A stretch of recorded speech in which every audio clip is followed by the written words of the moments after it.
ይሄ ሰው እኮ ለፍቶ ደክሞ የግዛት ቀለበቱ ጭቃ ውስጥ ብትገባ እኮ አጥቦ ይዛታል እንጂ አይንቃትም። ክርስቶስ መድኃኔዓለም እኮ እኛን አይንቀንም፣ ደሙን ከፍሎብናል። ውድ ገንዘቦቹ ነን። በደም የገዛን ስለሆነ አጥቦ ይዘናል እንጂ በረከስን ቁጥር እያወጣን አይወረውረንም። ለዚህ ግን የሚያስፈልገው ምንድነው? ክብርን ማወቅ። እስቲ ክብርን ማወቅ በሉ። የገጠር ሰው መጨረሻ ተጣልቶ ሲናደድ ክብርን ጠብቅ ነው የሚለው። እንዲያ ካለ ነገር አልቋል፣ ቆመጥ መጣ ማለት ነው። ሰውዬ ክብርን ጠብቅ ካለ እንዴት ያለ ንግግር ነው? ይሄ ወንጌል እኮ ነው። እስቲ ክብርን ጠብቅ በሉ። ሁላችሁ ክብራችሁን ጠብቁ። እውነቴን ነው። እኔ ግን ልመታችሁ አይደለም፣ የእኔ ትምህርት ነው። ክብርን መጠበቅ የሚባለው ይሄ ነው። ክርስቲያን ክቡር ፍጥረት ነው፣ ክቡር።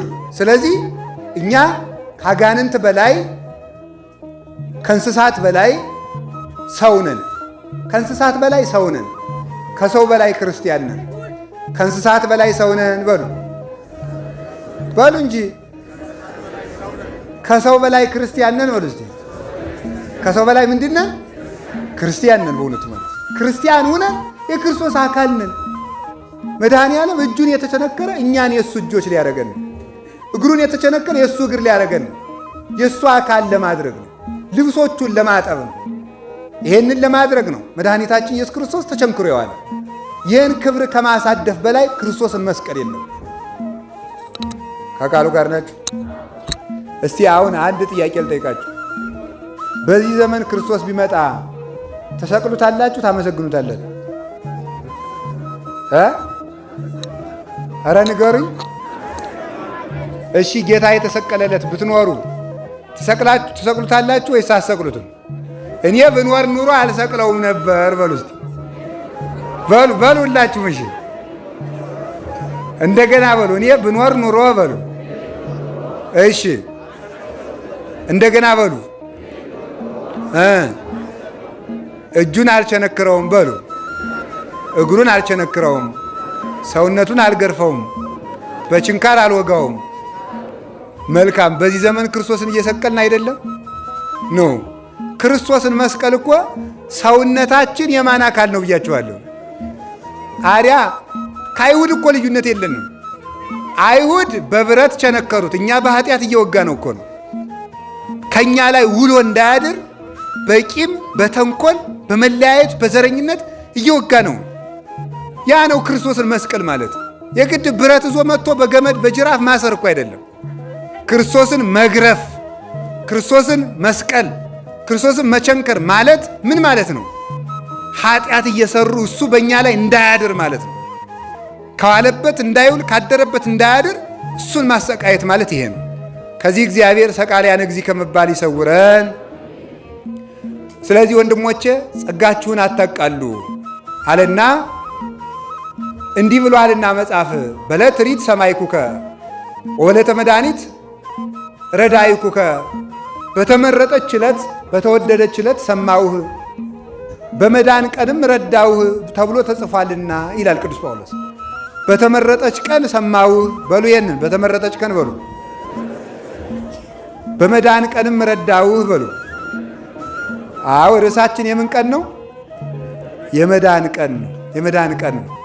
የተመረጠች ዕለት ምንድን ነው? ይህንን ትንቢተ ኢሳይያስ ምዕራፍ 49 ቁጥር 8 ላይ ያለውን ቃል በዕለተ ሪት ሰማከ ወበዕለተ መድኃኒት ረዳከ ያለውን ቅዱስ ጳውሎስ የኢሳይያስን እጅ አድርጎ ወስዶ ጠቅሶታል። የተመረጠች ቀን የተባለች አይሁድ የኦሪትን መስዋዕት የበሉበት ቀን የተመረጠች ቀን ትባላለች። ከግብፅ የወጡበት ቀን ደግሞ የመዳን ቀን ይባላል። ከግብፅ ወጥተውበታልና። ልብ ብላችሁ ስሙ። የበጉን መስዋዕት የበሉበት ቀን የተመረጠ ቀን ይባላል።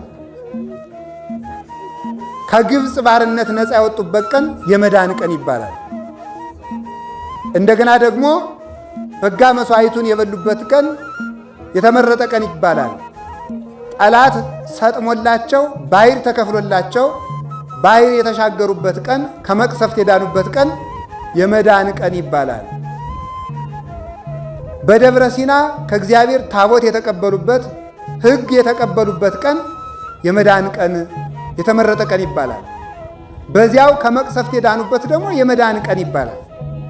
አንድ ሰው በሕግ የዋለለት፣ በሕግ ያደረለት፣ ሕግ ያገኘለት፣ ሕግ የተማረለት እሱ የተመረጠ ቀን ነው። ሕግ የሰማንበት ቀን፣ ሕግ የጠበቅንበት ቀን የተመረጠ ቀን ይባላል። ሕግ የተቀበልንበት ቀን የተመረጠ ቀን ይባላል። በሕግ ደግሞ ከመከራ የዳንበት ቀን የመዳን ቀን ይባላል። ሌላው እስራኤል ከባቢሎን የወጡበት ቀን የተመረጠ ቀን ይባላል። የመዳን ቀንም ከባርነት ድነዋልና የመዳን ቀን ተብሎ ይጠራል። በአዲስ ኪዳን ስንመጣ የተመረጠ ቀን የተባለ ክርስቶስ የተጸነሰበት ቀን ነው። የመዳን ቀንም የሚባለው ያው የተጸነሰበት ቀን የመዳን ቀን ይባላል። የተጸነሰበት የተመረጠ ቀን፣ የመዳን ቀን የተወለደበት፣ መልሶም ደግሞ የተጸነሰበት ክርስቶስ የተጸነሰበት የተመረጠ ዕለት ይባላል። የተጸነሰበት ቀን የመዳን ቀን ይባላል። በደንብ ልብ ብላችሁ አስተውላችሁ ስሙኝ። ክርስቶስ ያዳነን መጋቢት 27 የተሰቀለለት ብቻ አይደለም፣ በጽንሱም አድኖናል። ክርስቶስ በጽንሱን እኛ ከሌሎቹ በተለይ ደግሞ ከፕሮቴስታንቱ ዓለም የምንለየው አንዱ የነገረ ድህነት አስተምሯችን ይሄ ነው። ፕሮቴስታንቱ የሚሉት ከዓርብ ወዲህ ድነናል ነው። እኛ ግን ከማኅፀን ጀምሮ ድነናል ነው። እስኪ ከማኅፀን ጀምሮ በሉ። ከማን ማኅፀን ጀምሮ? ከእመቤታችን ከቅድስት ድንግል ማርያም ከወላዲት አምላክ ማኅፀን ጀምሮ ድነት የተጀመረባት ከእሷ ማኅፀን ጀምሮ ነው። ለምን ስትሉኝ ቀድሞ ልብ ብላችሁ ስሙ። ሞት ወደዚህ ዓለም የገባው በሔዋን ጆሮ ነው። በሔዋን ጆሮ ሞት ወደ ሲገባ ሐዘንም በሔዋን ጆሮ ገብቶ ወደ ዓለም ደረሰ። ሔዋን እባብን ሰማችና እባቡን በሰማችበት ጆሮዋ ደግሞ የሐዘን እርግማን ገባባት። በሕማም ለዲ ወወዲደኪ ይኩን ምግባይኪ ሀበ ምትኪ የሚል በጭንቅ በስቃይ ውለጅ ወልደሽም ፈቃድሽ ወደ ባልሽ ይሁን የሚል የሐዘን ድምፅ በጆሮዋ ገባ። የሐዘን ድምፅ በሔዋን የእርግማን ድምፅ በሔዋን ገባና ያ ሐዘን ለልጆቿ ሁሉ ደረሰ። ከእመቤታችን ከቅድስት ድንግል ማርያም ስንመጣ ደግሞ ተፈስሒ ፍስሕት ደስተኛይቱ ሆይ ደስ ይበልሽ የሚል የደስታ ድምፅ በጆሮዋ ገባና ፍስሐ ኩሉ ዓለም ኢየሱስ ክርስቶስ ለዓለሙ ሁሉ ደስታ ሆኖ ተሰጠ። ደስታ ሆኖ በመሰጠቱም እንዲህ ብሎ ተናገረ።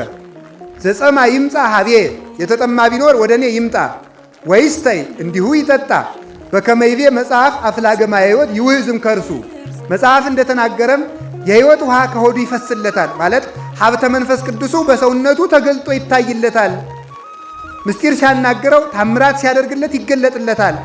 የሕይወት ውሃን አድሬበት እኖራለዋል።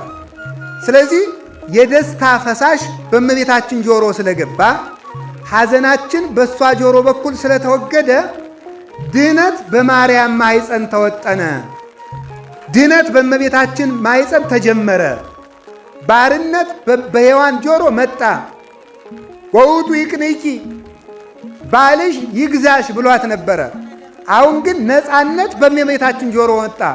እንዲያውም አባ ጊዮርጊስ ዘጋስጫ ሲተረጉም ዮሴፍ እመቤታችን እንዲያገለግላት የታጨ እጮኛዋ የተባለ ለምንድን ነው ሲባል ሔዋን በለስን ቆርጣ በመብላቷ ወንድ የሴት ገዢ እንዲሆን እርግማን ነበረ። አሁን ግን ግዛን ተመለሰ። ነፃነት ስለተመለሰ የሴቲቱ የእመቤታችን አገልጋይ ዮሴፍ እንዲሆን አደረገ። እግዚአብሔር ነፃነትን መለሰ። የሔዋን ነፃነቷ ተመለሰላት። ስለዚህ ይህ የተጀመረ በእመቤታችን ማኅፀን ነው። ለምን? ፍስሐ ኩሉ ዓለም ኢየሱስ ክርስቶስ በማኅፀኗ ተቀርጿልና። ሰው ቀድሞ ሲጸነስ ይጸናል። ይጸና አይቶ ዲያብሎስ ያድርበታል። ለምን? ከእሾህ ካለው ዛፍ የሚቆረጥ እንጨት እሾህ ነው። ከጽየረዳ የሚለቀመው ጽየረዳ ነው። ከወይራ የሚለቀመው ወይራ ነው።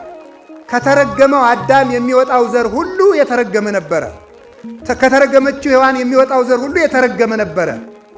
አሁን ግን ተመልከቱ፣ እመቤታችን ከመእምጽውር ጽሩየ ገብራ እንደተባለ ወርቅ ከጭቃ በተገኘ ጊዜ ጭቃው ወርቁን እንደማይከተለው ከአዳም ሰውነት ስትገኝ የአዳም ርግማን ያልተከተላት ንጽሕት ዘር እሷ ስለወጣች በእሷ ማኅፀን ክርስቶስ ሲጸነስ ዲያብሎስ በእሷ ርስት ስለሌለው በእመቤታችን ማኅፀን ያድርና ይቆራኝ ዘንድ ስላጣ ከዚህ የተነሳ ምን እንዳለ የእሱ መርዝ አሽከላው ተቆረጠበት። ቀድሞ ሰው በተጸነሰ ቁጥር ዲያብሎስ እየመጣ በጽንስ ይቆራኘው ነበረ። በጽንስ ይቆራኝና ወንድ ባረፈ ጊዜ መጥቶ እየታየ በጻዕረ ሞት 40 ቀን እያንፈራገጣቸው ይሞቱ ነበረ። ሴት በሞተች ጊዜ 80 ቀን ትፈራገጥ ነበረ። በማኅፀን ይቆራኝ ስለነበረ ማለት ነው። አሁን ግን መድኃኒታችን ኢየሱስ ክርስቶስ ከእመቤታችን ማኅፀን ሲጸነስ የዲያብሎስ ርስት ስለሌለው ገንዘብ የሌለው ሰው ወይ ደግሞ ምን ማለት ነው ከሌላ ቦታ ርስት የሌለው ሰው ከሰዎቹ ርስቱን እንደማያድር የዲያብሎስ ርስቱ ኃጢአት ስለሆነ ኃጢአት በእመቤታችን ሰውነት ስለሌለ ርስት ስለሌለው ዲያብሎስ በእመቤታችን ሰውነት መጥቶ ይቆራኝ ዘንድ ኃይል አላገኘም። ስለዚህ ቁራኝነት በእመቤታችን ማኅፀን ተወገደልን። እስኪ በሉ ቁራኝነት በሉ። በማን ተወገደልን? በእመቤታችን። ስለዚህ ብኪ ድኅነ ዓለም ወበወልድኪ ኮነ ሰላም። በአንቺ ዓለም ዳነ። በአንቺ ማለት በአንቺ ምክንያትነት በአንቺ መሳሪያነት አካላትሽ ምክንያተ ድኅን ሆኖ በአንቺ ዓለም ዳነ። በአንቺ ዓለም ዳነ ማለት አንቺ መድኃኔ ዓለም ነሽ ወይም ደግሞ መድኃኔ ዓለምን ትተኪያለሽ ማለት አይደለም። በአንቺ ሥጋ መሳሪያነት ዓለም ዳነ። ወበወልድኪ ኮነ ሰላም፣ በልጅሽ ሰላም መጣልን፣ በሔዋን ሐዘን መጣ። ስለዚህ ነፃነት በማን በእመቤታችን ማኅፀን ተጀመረ።